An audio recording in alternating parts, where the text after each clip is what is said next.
The following content has been rated for mature audiences only. Viewer discretion is advised. Well, I'm not an expert. I'm not an authority. I'm someone who has been a murderer for almost 20 years. Maybe I should have killed 400 or 500 people, then I would have felt better. People say Ted Bundy didn't show any emotion. There must be something in that. I showed emotion. You know what people said? See, you really can get violent and angry. Welcome to the Squonk The Hag, a podcast about murder, mystery, the supernatural, and even a conspiracy or two. Dun, dun, dun.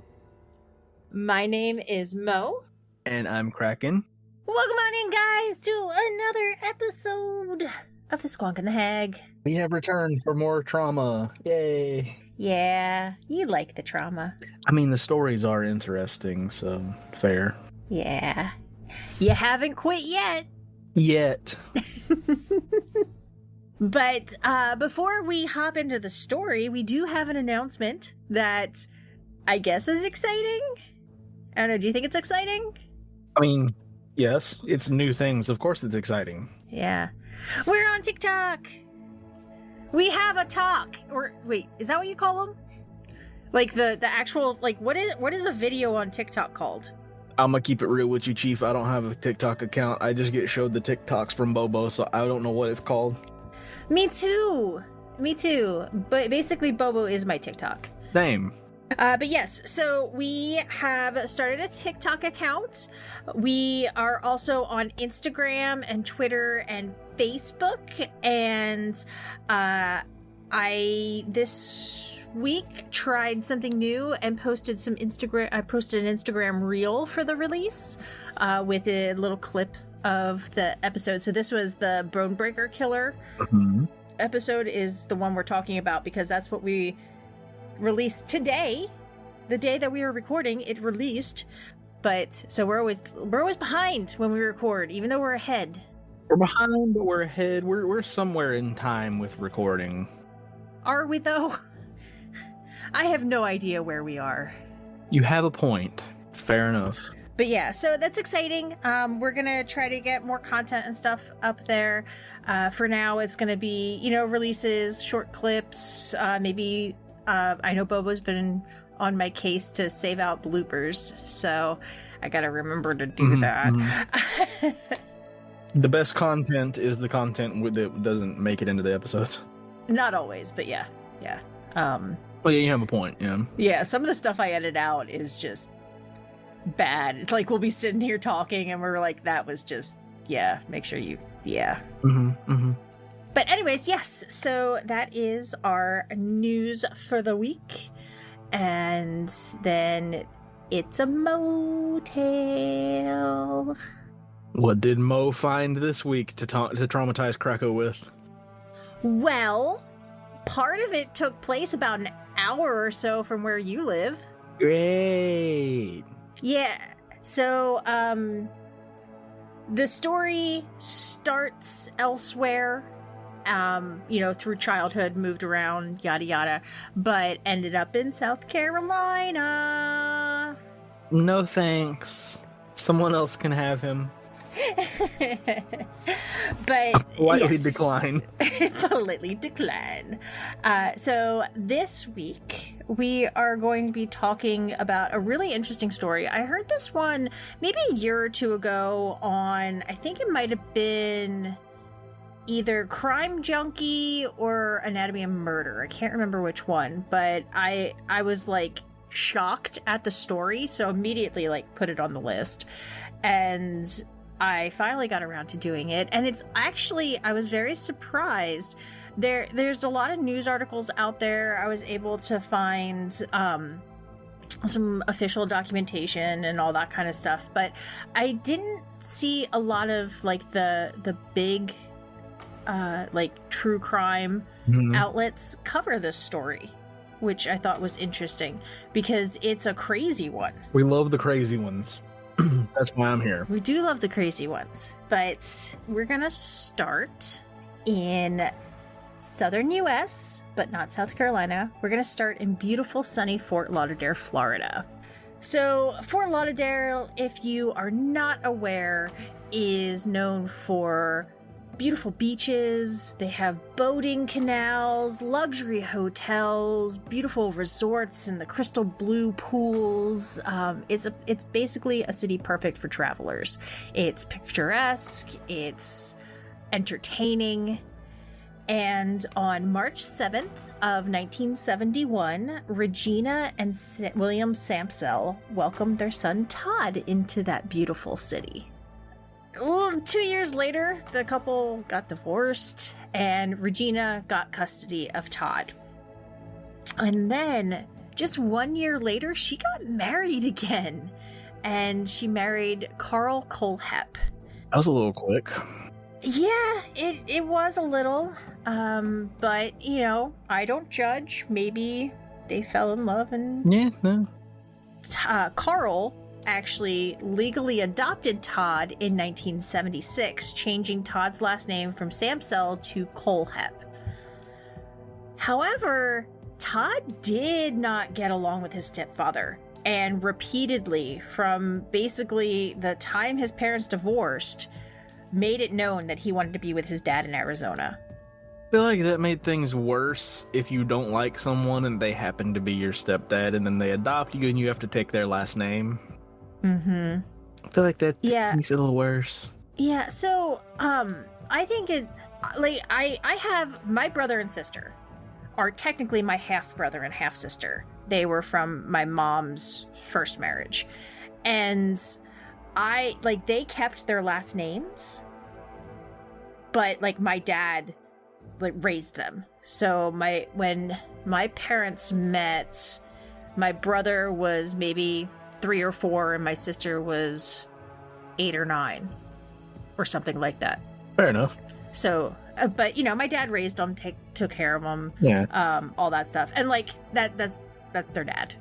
But, yeah, I don't know how that all works, with legal, I didn't change my name when I got married, so I don't know.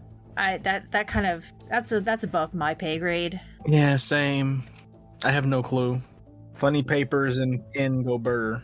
That right there is the synopsis of this podcast. I have no clue. I have no clue. It's all above my pay grade. I don't know. So, Todd's aggressive behavior started super early in his life. At the age of 4, he was aggressive towards the other children at nursery school. Both in, behavior, very aggressive, very confrontational and stuff, but he was also destructive of their property at age 4. Hashtag built different. So, throughout his whole childhood, he exhibited emotional and mental instability. He would destroy stuff in his room with a hammer. He was even thrown out of the Boy Scouts for being disruptive. Okay, listen, but if you have some older Hot Wheels cars that you want to weather and you just pop them with a hammer a few times, and then you've got DIY Mad Max vehicles. Yeah, he wasn't weathering them. He wasn't weathering them. He was flat out destroying things. He was breaking things till they were unfixable. So maybe I should call Bobo and have you checked in somewhere just to be safe. You act like Bobo is not being destructive with me. Okay, fair. So at age 9, he actually started counseling and had a short stay at a mental institution. While under their care, he was diagnosed with ADHD and a possible oppositional defiant disorder, which is shortened to ODD. And this is a behavioral disorder including a frequent and ongoing pattern of anger, irritability, arguing, and defiance towards parents and other authority figures. It was said, the doctors at the facility said that he was explosive, and I'll remind you, age 9, obsessed with sexual content. So I have several questions. Yes. How did that start and why? I don't know. And then I'm going to add in another. So we already have a tumultuous childhood, a very unhappy childhood. I don't know if his father or his stepfather was abusive, but it did sound like, back in the 70s and 80s, parenting, Yeah. it was a little more physical, spankings and stuff like that. But I don't know if it was just that or if it was actual physical abuse. We have that. And then it came to light that he was cruel to animals. And this one really, it always upsets me when there's cruelty to animals. But one of the things that kind of made me sick to my stomach when I read it, and I'm sorry for bringing this into public, but it's in public, but bringing it onto the podcast. He poured bleach into a fish bowl and killed the fish. No. Yeah. Like, it was a fishy. What did that fishy ever do to you? The fishy did nothing wrong. Why? I know, he was a little fishy. That brings up a point that might be considered a rabbit hole, but talking about the cruelty to animals thing, I know we've brought up before, or I have mentioned from the cryptid tales and stuff, things that came from the website 4chan that we've said, it's best to just not go there. With how the people are on that website, little different. I don't know how you'd want to describe that, but built different for sure. Yeah, but not my kind of built different. But there's lots of ways to be built differently. The one good thing about that website, though, is I don't. It's not something you would want to look into because it deals with the cruelty to animals thing. So yeah. Apparently, there was a documentary that was made on the website because since that site doesn't really have any rules or regulations as to what you can and can't post. Obviously, people are going to post horrible things there. Anytime anything gets posted of cruelty to animals to that website, usually it ends with everyone on that website coming together to track this person down in some random way. Like, I've seen where they've tracked people down by mapping, like, okay, so these are the trees in the background, they only grow in this location, so I see the contrails from the planes in the sky in the background, that plane flew over about this time at this location. They pinpoint it down just using odd stuff like that. Oh, wow. I don't know if this is the documentary you were talking about because I've never watched it. I was told not to watch it because knowing me, but there's one called Don't Fuck with Cats. That's it, yeah. Yeah. Okay, because I wasn't sure if 4chan was part of that or not, but supposedly it is a very, very good documentary. I've heard it is too, but like I don't want to see it. Yeah, obviously I have true crime friends, but they told me that I would not do well watching it, so I haven't. But they also said it was very well done. So there's that. I'm just glad they're able to track people down like that easily, just from like, I see you have a piece of granite 4 inches wide and 3 inches thick on your table. This tells me you're in this location. Yeah, it's crazy what people can, like, I mean, that's basically the level of forensic investigation, just looking around to find visual clues and stuff like that. But yeah, it's fascinating. It is. So then, at age 12, his mother finally granted his wish and sent him to live with his biological father in Tempe, Arizona. I didn't see a lot of exact reasons. Like, was there a specific trigger that finally did it, or was it just years of stuff piled up and then finally I just can't deal with this anymore, go live with your father? But he was 12 when he went to live with his dad. Probably that last one. Yeah. Possibly. Yeah. So the two of them had a shared interest in firearms and explosives. However, Given his past, I don't think that's a good thing to get him into. yeah, I don't think so either. But Todd's, like, dream world living with his father came crushing down when he found out that his father was actually more preoccupied or gone with girlfriends and dating, romantic relationships, and things like that. So his dad wasn't around much. And, you know, he went out there thinking that him and his dad were going to be best pals and they were going to be together all the time.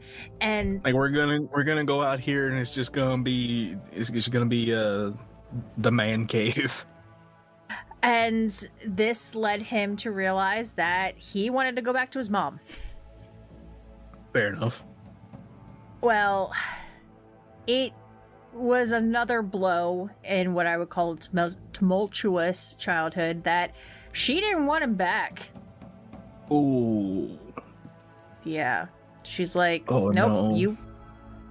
you went out there. Sorry, bye. So, on November 25th of 1986, Todd is 15, and he decides to abduct a 14-year-old girl. That's not how that works. No. Yeah, well, he used a .22 caliber revolver and threatened her with it, and then brought her back home. Once home, he tied her up, he taped her mouth shut, and then he sexually assaulted her. That's even more not how these things work. No.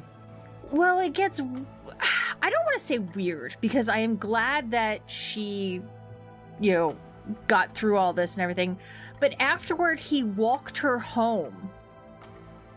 Like 2 kids on a date or something like that. He just walked her home and let her go, which is great. I am very glad that she was released. But before he did that, he threatened to kill her entire family if she told anyone. Maybe he was just like, yeah, this won't backfire in any way at all. Well, I mean, he is a 15-year-old kid. 15-year-olds don't necessarily have the understanding and life experience to know how these things usually go. Speaking as someone who like has the mentality of a toddler, yes, I can agree. Yeah. I wish he had the ability to realize what he did was horrifyingly terrible. Yeah. But luckily, she didn't listen. She told her, I believe, her parents, but she let that cat out of the bag very quickly. Good. And Todd was arrested. Good. He was charged. Yes, he was charged with kidnapping, sexual assault, and committing a dangerous crime to a minor. As part of a plea deal, he pled guilty to the kidnapping to have the other charges dropped, but he was still added to the sex offenders registry. So he was only convicted of kidnapping, and the judge in the case said, this is a quote, that he was behaviorally and emotionally dangerous. He was sentenced to 15 years in prison, and I know that I didn't put it in here, but his defense attorneys were like, oh, don't worry, you know, he's a kid, he's learned, he'll never do this again. But that's when the judge is like, yeah. I believe there are numerous cases of, quote, kids doing horrible things. I don't think that's a good excuse anymore. Yeah, I agree. So while he was in prison, he was diagnosed with borderline personality disorder. And this disorder includes self-image issues, difficulty managing emotions, usually characterized with a lot of unstable relationships, and often engaging in dangerous behaviors. So these behaviors vary. You know, some people cut themselves, some people will go skydiving, or they'll do like very, very potentially dangerous things, whether it be physically or anything like that. They just go, they want that thrill of the danger. So They will engage in a variety of things that are dangerous, but it's not like if you have this disorder, you run into a wall head first or something like that. Like it varies from person to person. So this disorder often begins in early adulthood. So your teenage years and your late teens and things like that. And adverse life events such as your parents splitting up and then, moving across the country and then finding out your mom doesn't want you back, definitely play a role in its development. Yeah, that'll do it. Yeah, it is uncurable. A lot of mental diseases are, speaking from experience, but it can be treated with various psychotherapies like CBT, which is kind of typical therapy that you think of where you talk through your problems. They help you go through and deal with things, cope with things, get stuff out, and emotionally, support you. And then there's also DBT, which basically the two hand in hand are often used to treat this disorder. And DBT is actually, I've heard a lot of things where it's like, most people should probably try it because it's a lot of like life skills and coping skills, and like it apparently is really good for helping professionals and stuff like that. I've never experienced it, so I can't give you a first-hand account, but a lot of times they will be treated with CBT and DBT, and then also with medications that help lessen some of the symptoms and things like that. But it is still, it's one of those things that is very hard to continue living with, etc. So it's not like... Fair enough. I'd actually never heard of those two things before, so that was new. Yeah. I am in CBT, so I do have weekly therapy where it's actually mostly just coping skills because I've been sick all my life, so it's just me learning to deal with it. And right now she has the joy of listening to me talk about my fear of flying. Fair enough. While he was incarcerated, it was also recorded that he has an above average IQ of 118. And he not only got his high school diploma, but he was able to earn his bachelor's degree in computer science from Central Arizona College before he was released. He was released in August of 2001 after serving 14 years of his 15-year sentence. So he could have possibly done good things if he has the above average IQ and then got his bachelor's degree and all of this. Like, why it didn't have to be like this? He actually went on to get a second bachelor's degree after this as well. Fair enough. Yeah, like he's a smart guy. Just wait. But after his release, he moved to South Carolina, Krakow. Yay. So then in 2006, in addition to his second BA, he got his real estate license and a private pilot's license. Yeah. Letting that sink in. Do you think that maybe they should have prevented him from, like, the real estate license is one thing, but do you think they maybe should, say for the things you were in jail for, maybe we shouldn't have a pilot's license? Maybe you shouldn't be given an aircraft? Well, oddly enough, legally, it's harder to get his real estate license than the pilot license. I saw multiple accounts, so I don't know which one is true. Some places said he lied about the felony charge to get his real estate license, and others said he had to explain it, and they still gave it to him. So I don't know which one's true, but that's... I would just imagine it would be even harder for someone like him to get those two things, if they could even get those two things at all. Yeah. Unless they felt that he had been fully rehabilitated and he was fine, then it's a little different. But yeah, I mean, he was a minor when it happened and all that, so I don't know. I really don't know. That also begs the question of how does, like, in this case, minors that go to prison, if your brain is still developing, what's the difference if your brain develops while you're in prison versus outside of prison? I imagine that also messes with things too. Yeah. Yeah, because you are now, some people have benefited from the structure of the prison system.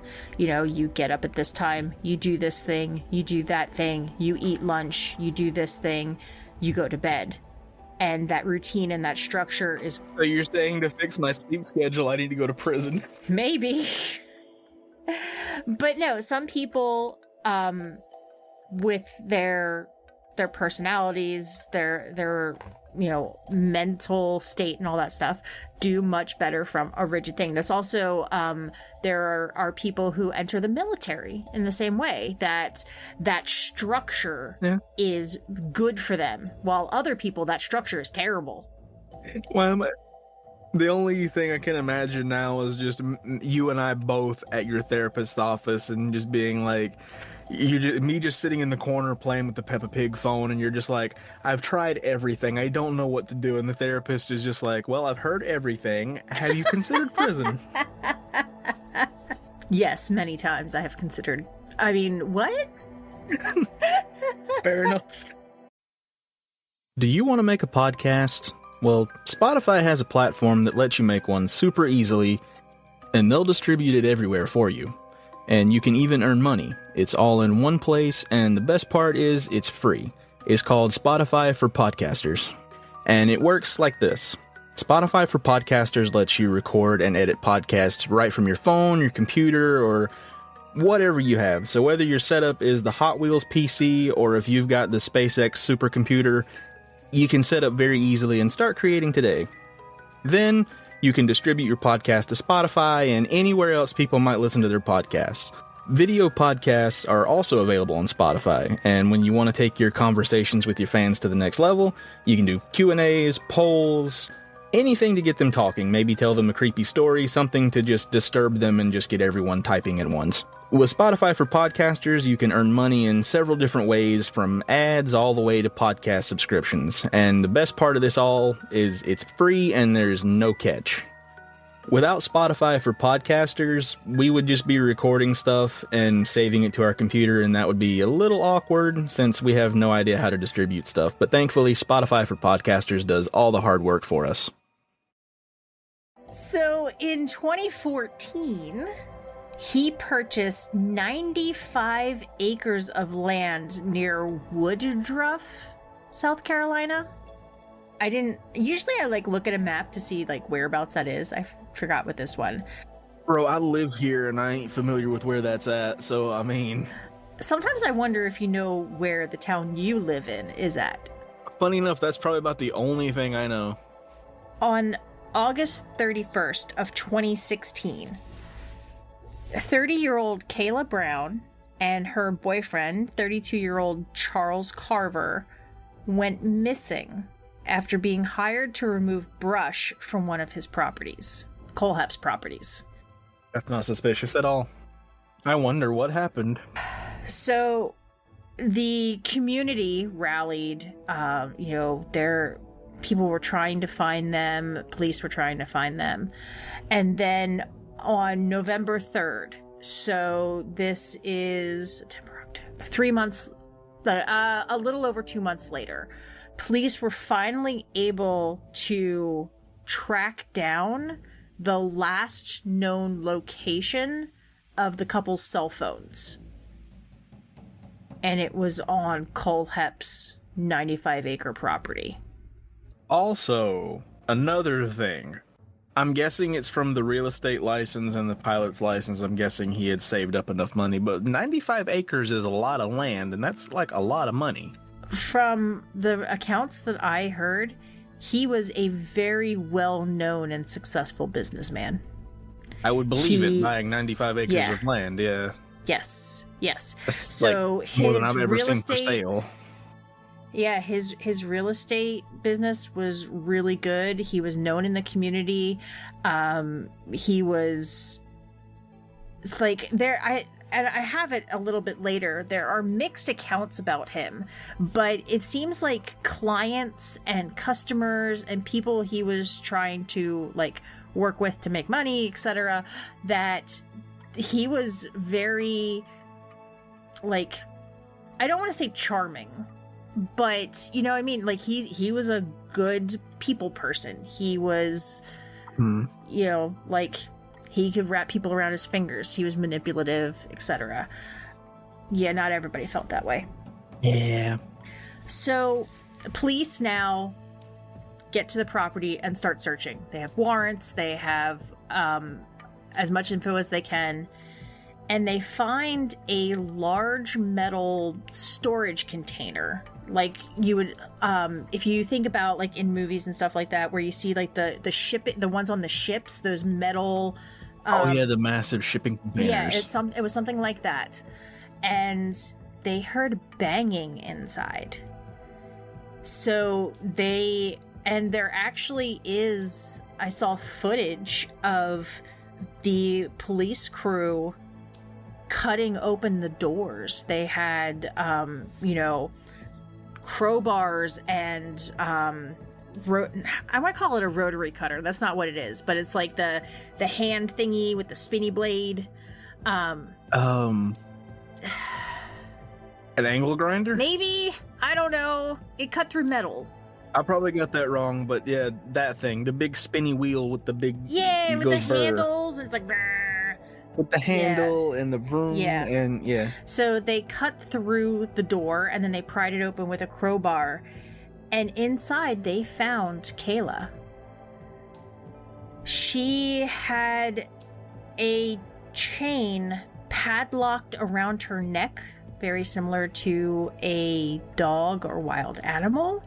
And then there was, it's more like a police shackle around her ankle. So where it's like the ankle-sized handcuffs around her ankle. And she was alive. She was alive. Well, that's good. And like I did include a picture in the notes and everything like that. Like she had books and food and things, but she was a prisoner inside this container. Police also found Carver's vehicle on the property, but it was down in a ravine and covered with brush to cover it up. I wonder who did that. Also, you probably will mention at some point how long she was in this container. But if this was in the summer, that's like, it gets hot. And that's a metal container. And it's completely closed. She went missing August 31st. And she was found November 3rd. So it was a little over 2 months. It was at the very tail end. At least it was toward the end of summer. Yeah, it was at the tail end of summer into the fall. But I don't know exactly how it is down there. I mean, I've been down south during this time, but... I mean, end of August, 1st of September it's still kind of hot, but like it's nowhere near like July, middle of August. Yeah, but does it get cold at night? It kind of varies. Like closer to December, like it can get like extremely cold. Because I'm up north, so to me, September nights start getting chilly. October, raw chilly. Yeah, it gets cold. Like it doesn't really get very cold here until like closer to the middle end of September. Like the first part of September is usually pretty warm, kind of comfy, but. Okay, I gotcha. Also, until I heard the shipping container and I saw the photo that you included, I think I do remember hearing something about this now that it's being brought back up. I think I remember them talking about the storage container thing. Yeah, I had a feeling that even though you don't know the story and you didn't know the guy's name offhand, it would have been local news down there. Because from what I've seen, like I said, I don't know exact location, like where these cities are exactly, but apparently it was all over the state of South Carolina. So I feel like you probably would have seen something about it. Yeah, this was one of those like top news stories at the time, around when it was happening. Yeah, exactly. But like you said, I don't remember much of the story, if any, but I just vaguely remember someone being found in a large storage container. Yeah, that's something that kind of sticks in your mind, I would think. Yeah, that's kind of something you don't really forget. So Kayla told the police that during her captivity, she was repeatedly sexually assaulted by Kohlhepp, and she actually watched as he shot and killed Charles. No. Yeah, and again, I got mixed information when I was researching why he killed Charles. One thing said that Kayla said that he did it because he was mad at her. I don't know. First of all, maybe that's what she was told, but I believe he would have killed no matter what, especially as we continue with the story. And then in addition to that, so that she would quote unquote behave, he showed her the graves of his victims to scare her, including Charles's.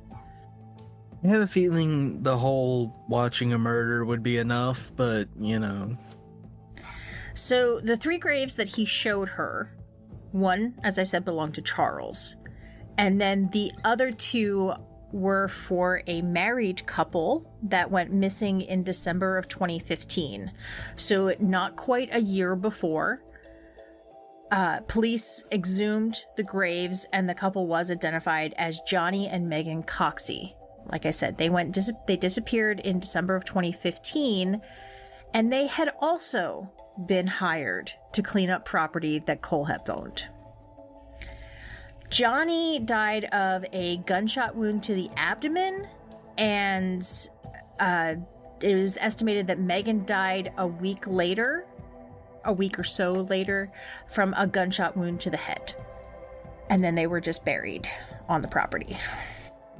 Yeah, it seems like that's always the outcome.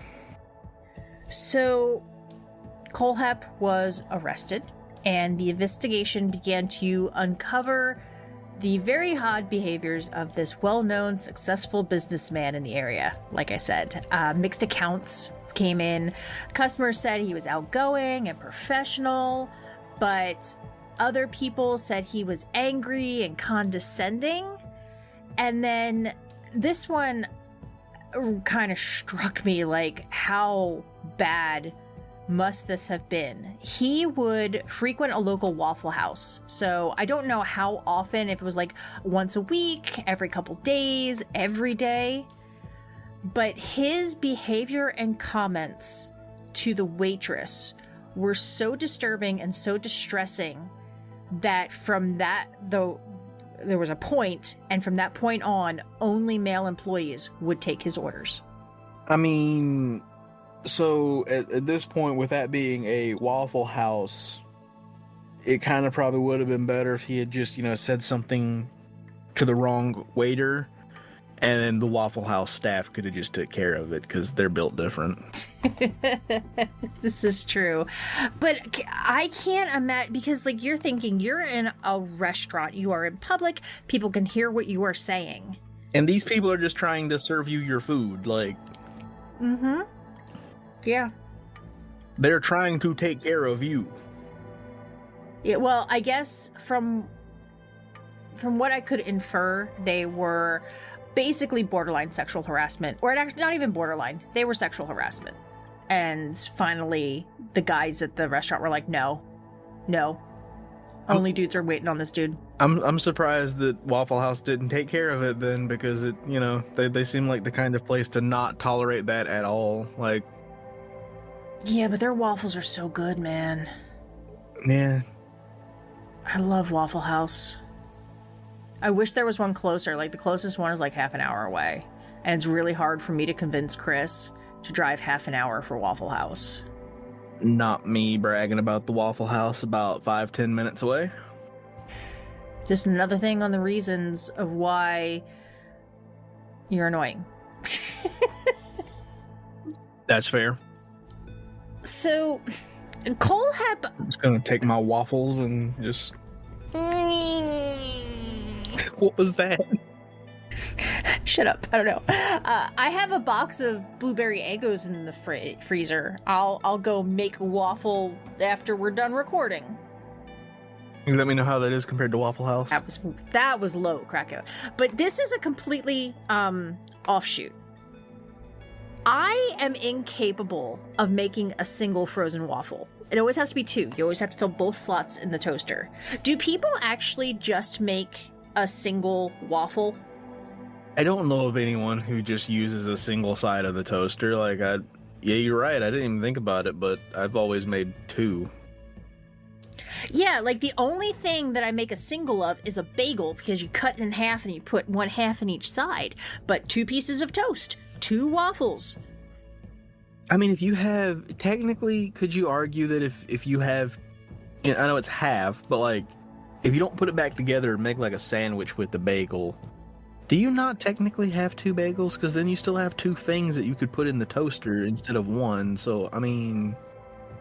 You do make a very fine point. Now, I am a huge fan of a bacon, egg, and cheese bagel. So what I will do is I will toast the bagel, and then I will put a fried egg, some bacon, and some cheese in it, and nom it that way, so that it does go back to 1. That sounds really good. It is really good. Fair enough. Might have to go make that instead of waffles. Anyway, well, also, okay. So it is the most unhealthiest thing you can possibly do, but it's delicious. I will go and I will fry the bacon in the pan and then remove the bacon, strain it on paper towels, and then add like a big chunk of butter into it and fry the eggs in butter and bacon fat. Oh, yes. Eggs and bacon grease just hit different. Yeah, I don't do it every time because I don't want to have a heart attack yet, but it's so good. Listen, I cook everything in lard, so I mean, it'll probably be fine. Okay, fair. You're from down south. So reining it back in. Actually, no, wait, one more thing. If anyone listening here does have anything to weigh in on the waffle question of do you use both halves of the toaster or do you just make a single waffle at a time? I always make 2 to 4 because we have the 4-slot toaster. We may have Let our us know disagreements in the here on food, but we won't comments. judge. Too hard. Well, no, I just thinking about it, like, there's nothing to judge. Like, if you just want one waffle, just make one waffle. But I've never actually seen someone only use one side. Now, maybe it's because I'm chubby. I come from a chubby family. We're chubsters. We enjoy food. So like I'm me not some going to say food. no to a second waffle. Yeah. I'm like 2 waffles so is like maybe- a nice stack, and you put your syrup on there. You get your little tower and everything. Like it's Depending on how hungry I am, I will make 4. that's I will understandable. make 4 waffles. Now that's when I'm hungry. Okay, but what about taking your waffles and making that sandwich with the waffles instead of bagel? No. Well, I eat blueberry bagels. So me thinking blueberries with fried egg and bacon, yeah. I mean, a little bit of sweetness with the savory might not be too bad. I don't. Blueberries in that? No.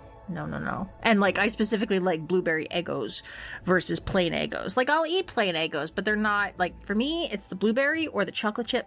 You gotta have the blueberry or chocolate chips. Or Fair enough. I like peanut butter chip. yeah, but ooh, that's good.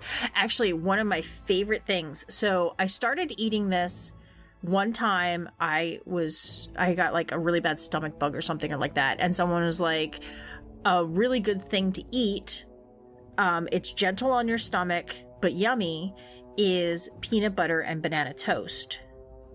I didn't know So oh, it's nice because like it has nutrients, it has proteins and stuff like that, but it's much gentler on your stomach than like a lot of other food. Like if you're really like, you'll start out with like soup, like right when you're sick and right after soup, and then as you're kind of working your way back to real food, it's like that second step is peanut butter and banana toast. Well, I love peanut butter and banana toast sandwiches. So like I toast 2 pieces of bread and I put my peanut butter on there and then I slice up a nanner and then I put it together and then I have the most delicious sandwich you will ever have. And it makes me think about Elvis used to eat fried peanut butter and banana sandwiches, and I kind of wonder, but I usually used to use toast instead of fried. I think a fried is probably just putting the sandwich together and then throwing it in a pan with some butter. I'm not sure if they actually like mean a grilled cheese-esque. Yeah. I don't know if they actually mean like deep fried. I wouldn't think that would work. Yeah. Well, I mean, you can deep fry an Oreo. You can probably deep fry a peanut butter and banana sandwich. I've got to test this. You can deep fry a stick of butter. Like, you can deep fry anything. Listen, I like experiments in the kitchen, so like this is perfect. I need to try this. I'm going to figure out how to batter it and everything. I would look up like the batter for deep fried Oreos or something like that, and then I think it's just funnel cake batter. Is it? It's not like. But with peanut butter, is peanut butter when you get it hot, it turns into a liquid almost. So like you would have to freeze it. You'd have to do like some steps of freezing, so that way you can like flash fry it. So like as soon as you stick it in there, you've got a crust around it. Yeah. Well, I mean, butter melts immediately, and you can deep fry butter. I guess we got to try. So deep I think fried as long butter as at some like point, because that one baffles me. like you just have to get the coating on it and get it sealed, and then drop it in the hot oil, and then that creates a seal around it, and then you'll have the gooey peanut butter, and it'll probably liquefy the bananas too, but you'll have like all that goo in there.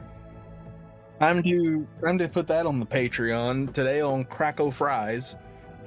Today on Cracko burns down his house trying to make a fried peanut butter and banana sandwich. Basically. The whole Patreon tier is just me frying different foods.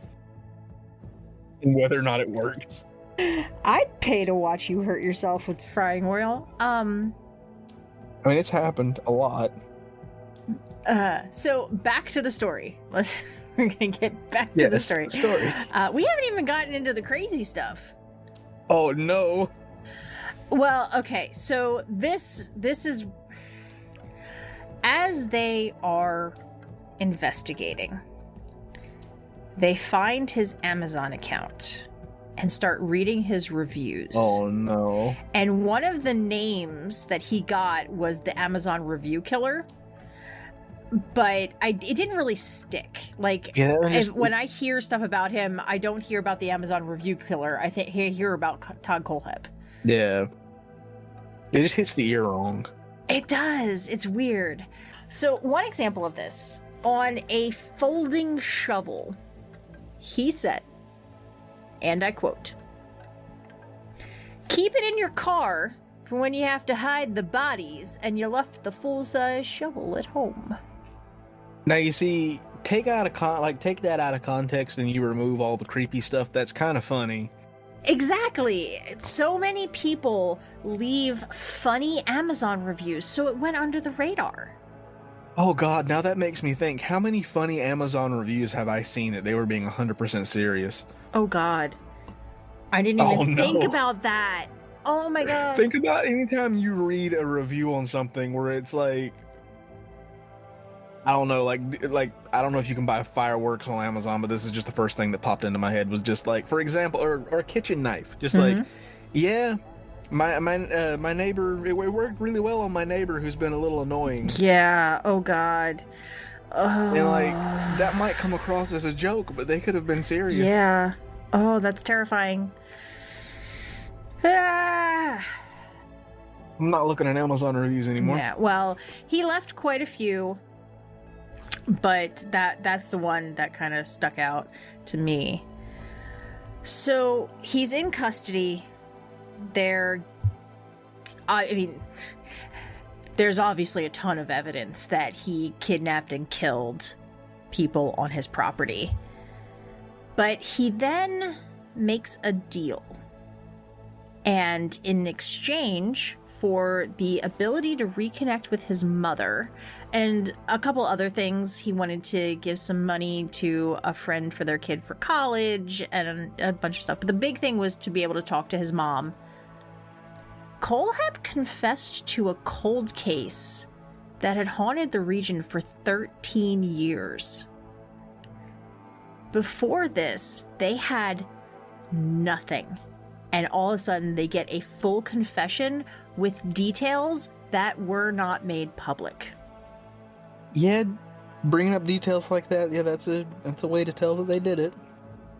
So in 2003, I'll remind you, this all took place in 2016 when he was arrested, etc. So in 2003, he purchased a motorcycle from Superbike Motorsports in Chesney, South Carolina.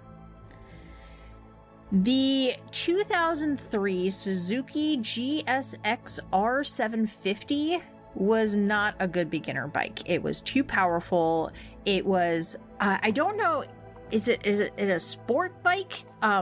My brother calls them crotch rockets, and that's all I can ever think of it. But you know the ones where you lean down real close and they go real fast? Yeah. I think that's a sport bike. Yeah, I would consider it like a sport bike. Yeah, so Chris... It's the ones that are made to go fast. Yes. Chris has a cruiser. So, you know, not a Harley, but that style with, you know, where it's like, you know, the big bars and the loud engine and stuff like. He has a Yamaha Bolt, I think. It's blue. That's what I know. Yeah, and I've seen the sport bikes around here where they almost look alien because they have like this weird exotic body shape to them, and then the people that ride them almost look like they're laying completely on their stomach with their legs straight back behind them. Like, oh, that's so crazy. It's like, that can't be comfortable. Yeah, well, knowing Chris has a motorcycle, I asked him what he knew. So he doesn't ride sport bikes. He likes like I said, he likes the cruisers. He likes to go on back roads and, you know, feel the wind. If I'm going to get one like that, I'm not going to get something like that. Like, yeah. Well, he said that the 750 is a big bike. So a lot of times beginners will start on a much less powerful motorcycle because you're learning to ride it. But Kohlhepp felt this bike was too much, and he returned to the store to talk about either trading it in or selling it back. He says that the employees were very rude and made fun of him. So then a few weeks later, the motorcycle got stolen from the front of his apartment building, and he believed that the shop took it. He told police that they said comments like, it's on its way to Florida and stuff like that, but this is just his account.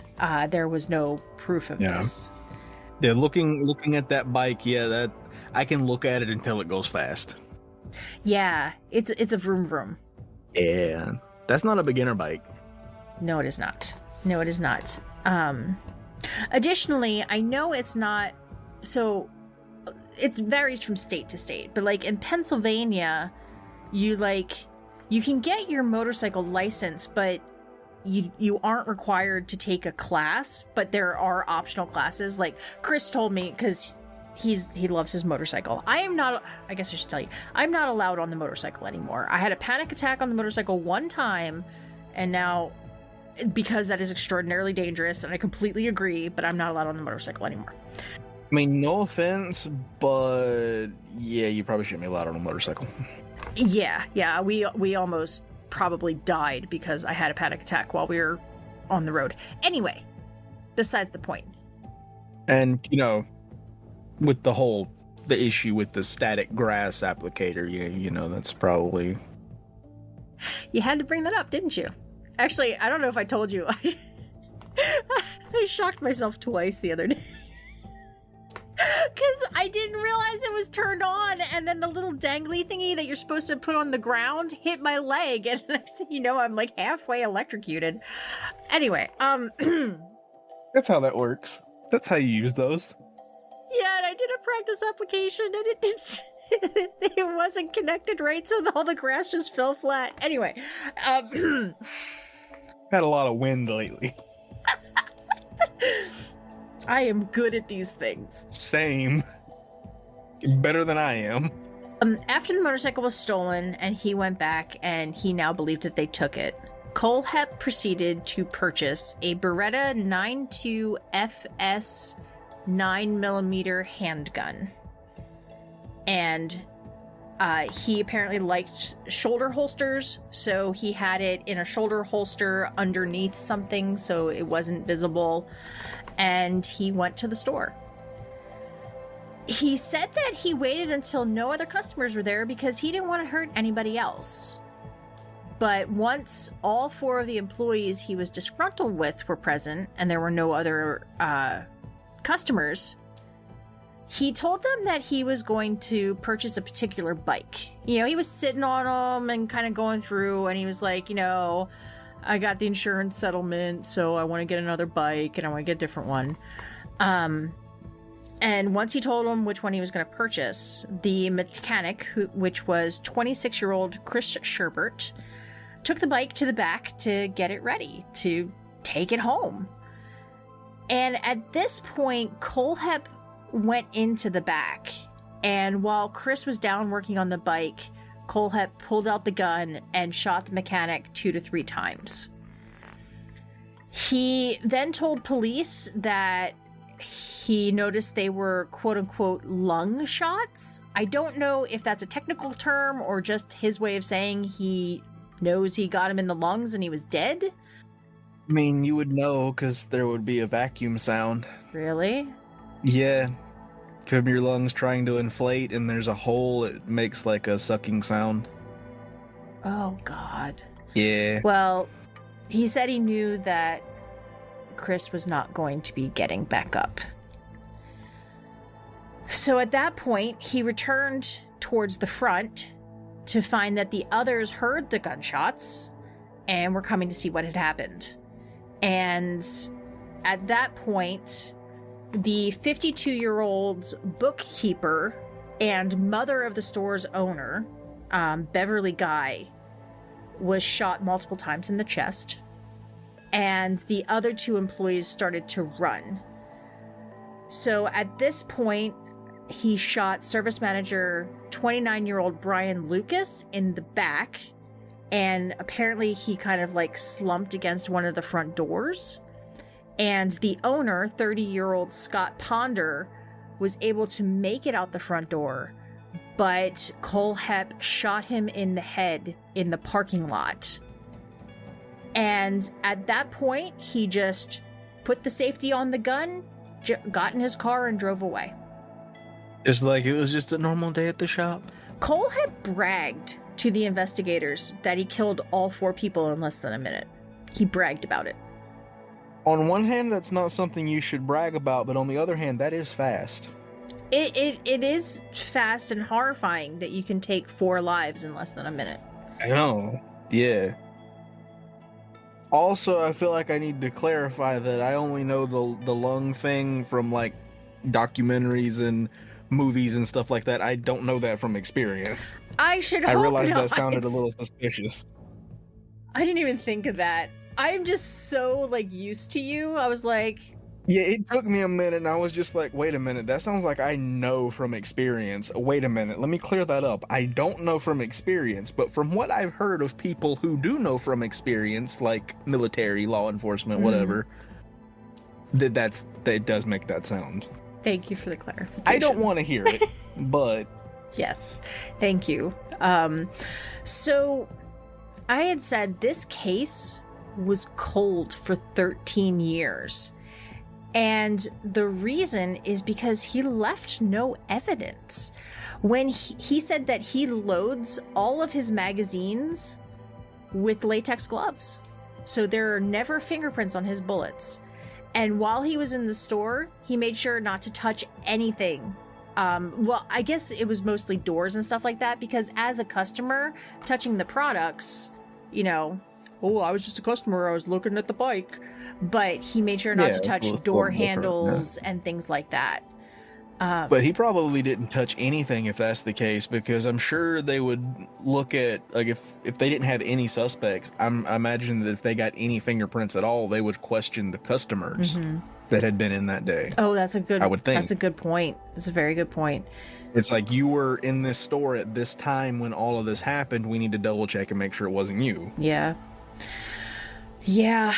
but I don't know how that works. I don't know but how that just a works guess. either, because I do know, especially in a situation like that where it's like a store or a public place, you get so many fingerprints on things that you can't discern any of them. You know, it's just like white noise. You might get like one or two, but Yeah. like you're not really gonna get much of anything. Yeah, so I don't know if it was that he didn't leave his prints or that they weren't able to pick any up. But If he's not touching doors and he's using gloves for the bullets and everything, he probably knew exactly what he was doing and didn't touch a thing. yeah, because they, they got shell casings, they got all kinds of stuff like that. But because there were no fingerprints and they didn't have a weapon because he took it with him, they weren't able to. That's the interesting thing, is that they got the shell casings. Like nowadays, I know this wasn't that long ago, but like they can test the casings to figure out what kind of gun it came from, and then figure out where the gun is. True. Well, I didn't completely understand this part, but he said it had multiple barrels, and he was like rambling about something, because this interview is actually, you can watch this interview. And he was rambling about how he wasn't sure which barrel he had on the gun and when he put it on the gun and which one he switched it out for and everything like that, because I guess at some point they did test the gun and it didn't match the shell casings because it was a different barrel. What that probably means is, he just bought another barrel and swapped out the one he used, so that way when they check the gun, it's like, oh, this barrel doesn't have the same markings because he took that barrel off. Well, and it had 3 barrels.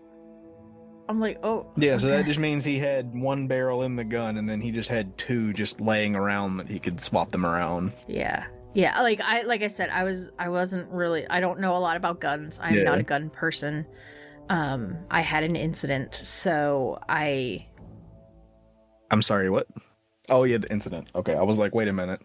Yeah, I think I told you about this when I was. Yeah, that one you told me. Yeah, I was, I guess, a victim in a robbery, but not a victim, like I wasn't hurt. But, yeah, I was a meat shield, apparently. Yeah, that don't sound like fun. Yeah, imagine being 16 and having someone drag you through a KFC with a gun in your back. That's not. Yeah, I wouldn't be too happy about that. And I wonder why I have so many problems. I wonder. Maybe that explains why I'm friends with weirdos. Like you, haha. Anyway, sorry. Wow. So, at this point, they now had his confession, they had the details, they had evidence, everything was pretty much ironclad. Kohlhepp made a deal. So if he pled guilty to the 7 murders, which was the 4 at Superbike and the 3 found on his property, he could escape the death penalty. He is currently serving 7 consecutive life sentences with no possibility of parole at the Lieber Correctional Institution in Ridgeville, South Carolina.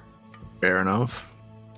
And in August of 2020, some of his belongings, like a sports car and other stuff, were auctioned off, and the money was used to pay judgments against him, including what is owed to families of the victims. I guess they've done multiple auctions like this to raise money, and things like that. But yeah. So 2 things from that. I don't know how I would feel about buying a car from someone who's a serial killer. There are people who specifically look after stuff. Like, I mean, there are people who. I mean, you have a point. Yeah, like, look at all of the serial killers and famous murderers and stuff like that who get into art when they're in prison, and people will buy their art. Like John Wayne Gacy, people buy his creepy clown art. Yeah. Okay, you have a point. The second one is, how would you feel if you looked on the news and saw that your realtor, the person who sold you your house, was a serial killer? I would move. Like, I don't want this house anymore. Although, I will say, I don't remember what our realtor's name was. I mean, we've lived in this house for like 10, 11 years or something like that. So Maybe they're just really good at it. yeah, but like if I saw a news story with like, oh, this realtor, Jim Bob Juby Jabba, is a serial killer, I would be like, serial killer? Wow. I would not, it would not click. And also, our realtor was a woman, so it is far less likely, it is not impossible, but it's far less likely to have a female serial killer. Yeah, you gotta watch out for old Jim Bob Juby Jabber. Yeah, I hear he's a bad one. Yeah. Terrifying. I hope there's nobody out there named Jim Bob Juby Jabber who's like, I'm not a serial killer. Someone's gonna be listening to this and we're gonna get a message saying, yes, my name is Jim Bob Juby Jabber and I am offended. I'm suing for defamation. Now I feel bad. Anyway, that's the story. Or it could be his cousin, Jim Bob Massachusetts. Well, anyway, that is this week's story. And like I said, he is luckily locked away for 7 consecutive life sentences. Good. As he should be. Thank you guys for listening. You can check us out on TikTok. Yeah.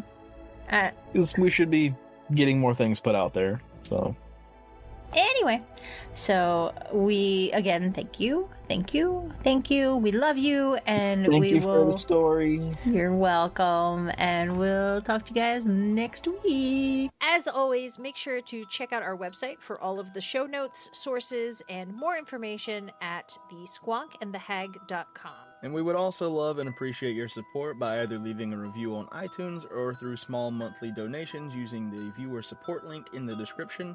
And if you don't subscribe, make sure to follow us on your favorite podcast network to get notified of new episodes every Thursday. All right, Krako, you ready? Okay, bye.